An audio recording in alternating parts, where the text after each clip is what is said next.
Friends, good food లోపల అల్లం candy. అల్లం అంటే అందరికి తెలుసు కదా. మనం రోజు మన కూరలలో అల్లం లేకుండా మనం ఏమి చెయ్యం కదా ఫ్రెండ్స్. మరి అల్లం క్యాండీని ఎలా తయారు చేస్తాం, కావాల్సిన పదార్థాలు అంటే తెలుసుకుందామా మరి?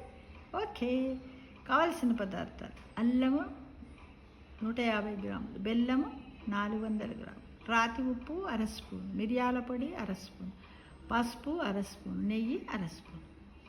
తయారు చేసే విధానం అంటే ప్రొసీజర్: అల్లం బాగా కడిగి పొట్టు తీసి ముక్కలుగా కోసి మిక్సీలో పేస్ట్లా చేసుకోవాలి.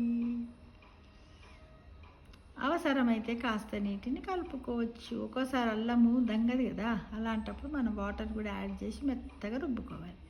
ఈ పేస్ట్ను పాన్లో వేసి ఉడికించాలి. నిమిషం తర్వాత బెల్లం జత చేసి కలుపుతూ ఉండాలి. ఉప్పు, మిరియాల పొడి, పసుపు చేర్చాలి. అంతా దగ్గర పడుతుంటే స్టవ్ కట్టేయాలి. అల్లం మిశ్రమాన్ని బటర్ పేపర్ మీదకి వేయాలి. కాస్త చల్లారాక ముక్కలుగా కట్ చేస్తే మరి సరి. అవసరమైతే చక్కెర పొడిని కూడా పైన చల్లుకోవచ్చు ఫ్రెండ్స్.